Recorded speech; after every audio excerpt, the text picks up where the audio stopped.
જૂનાગઢના રાજકારણના સૌથી મોટા સમાચાર અત્યારે મળી રહ્યા છે કે જ્યાં સોમનાથના ધારાસભ્ય વિમલ ચુડાસમાનો સૌથી મોટો ધડાકો ખનીજ વિભાગના કમિશનરને ફોન કરીને કહ્યું કે સાહેબ ક્યારે બંધ થશે, હપ્તા બપ્તા નથી મળતા ને તમને. એ બંનેની વાતચીતનો ઓડિયો પણ વાયરલ થયો છે. સોમનાથ ધારાસભ્ય બોલું વિમલ ચુડાસમા, તોરવાડા વાળું ખાણનું હજી પણ અત્યારે બેફામ ચાલુ છે, એક્શન નથી લેતા. તમારા સુધી પહોંચશે કે તમને પણ ત્યાંથી મળે છે કે?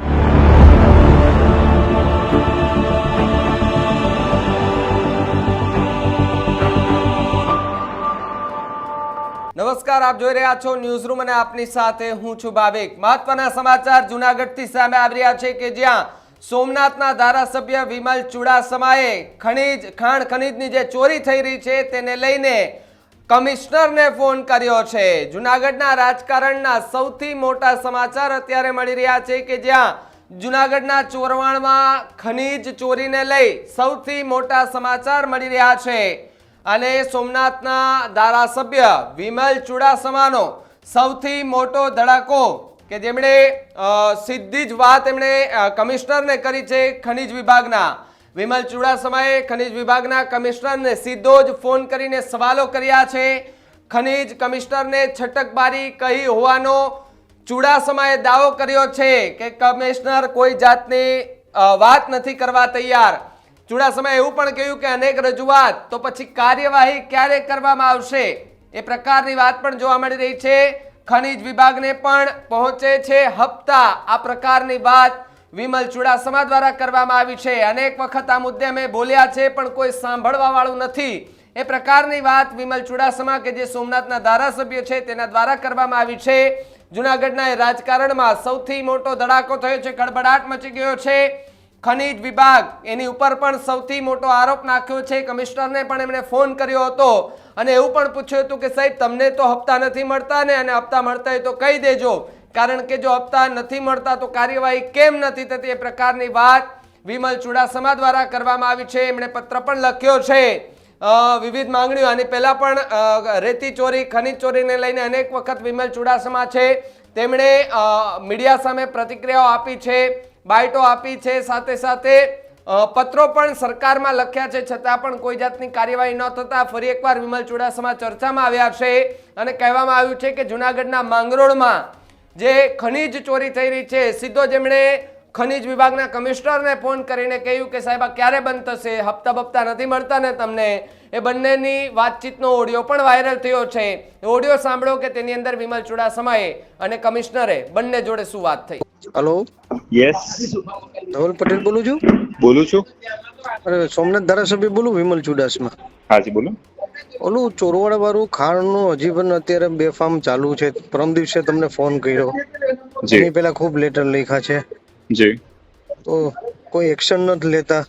તો આ લોકોનું શું છે, તમારા સુધી પહોંચશે કે તમને પણ ત્યાંથી મળે છે કે, એવું મારે સમજવાનું. જે રીતે આ બંનેની તમે જે ઓડિયો ક્લિપ વાયરલ થઈ એ સાંભળી, એમાં વિમલ ચુડાસમા છે એમને પ્રશ્ન પૂછી રહ્યા છે પણ સામે કમિશનર એ કયા પ્રકારના જવાબ આપે છે એ પણ આપણે જોયું છે.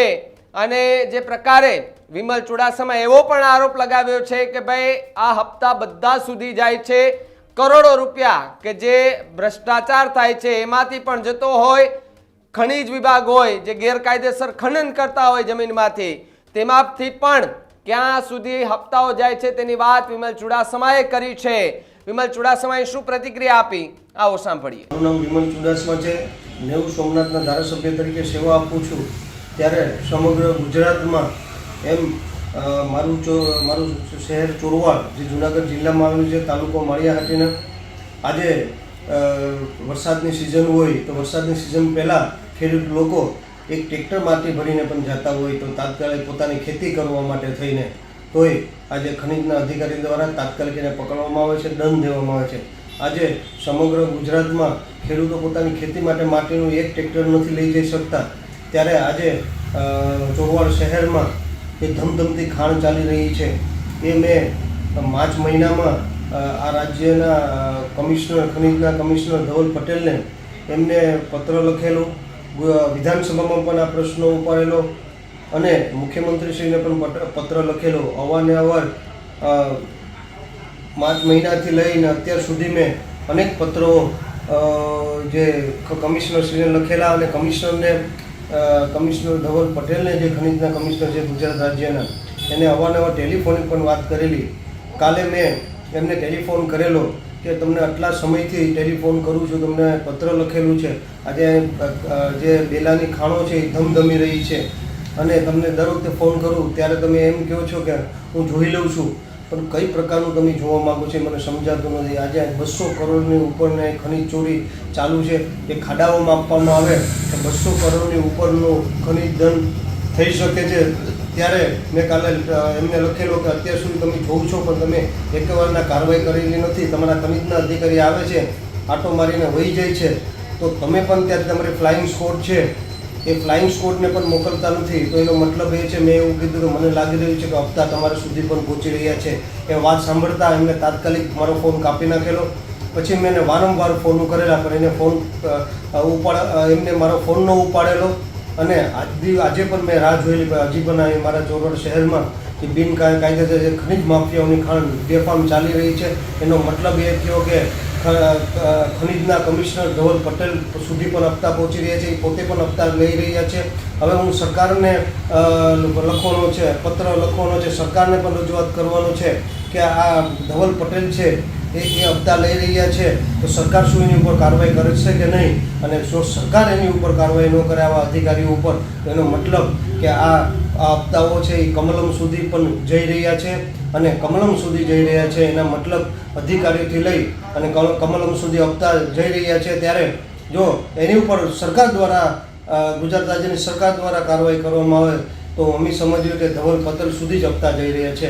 ત્યારે મારી તાત્કાલિક વિનંતી કે તાત્કાલિક ધોરણે આ જે ખાડાઓ છે એ બિનકાયદેસર ખનિજ જે બેલા લાઇમસ્ટોન છે એ બંધ કરાવવામાં આવે અને ખાડામાં આપવામાં આવે અને તાત્કાલિક ધોરણે એને જે કંઈ નીતિ નિયમ મુજબ દંડ દેવામાં આવે, FIR કરવામાં આવે અને FIR કરવામાં આવે, જેનાથી બીજી વાર કોઈ ખનિજ માફિયાઓ આવી રીતે બેફામ ખનિજ ચોરી ન કરી શકે. તો જે રીતે ખનિજ વિભાગના કમિશનરને ફોન કર્યા બાદ વિમલ ચુડાસમાની સૌથી મોટી પ્રતિક્રિયા પણ સામે આવી છે ને એમાં પણ ખૂબ મોટા આરોપો લગાડવામાં આવ્યા છે.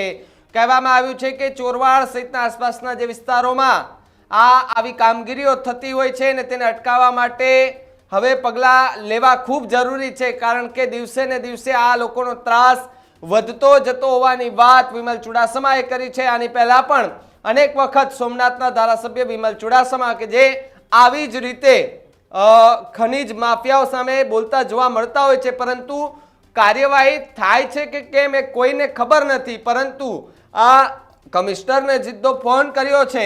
હવે આની ચર્ચા કદાચ સરકારમાં થાય કે કેમ, જો થાય તો પણ કોઈ નવાઈની વાત નહીં, કારણ કે એ ઉપરથી ઓર્ડર આવશે પછી જ બધા કામ થવાના છે. ત્યાં સુધી આપણે કોઈને પણ ફોન કરી લઈએ, કોઈના કામ નથી થવાના. વિમલ ચુડાસમાની વાત સાથે કેટલા સહમત છો કમેન્ટ બોક્સમાં ખાસ લખજો. જોતા રહેજો ન્યૂઝ રૂમ. નમસ્કાર.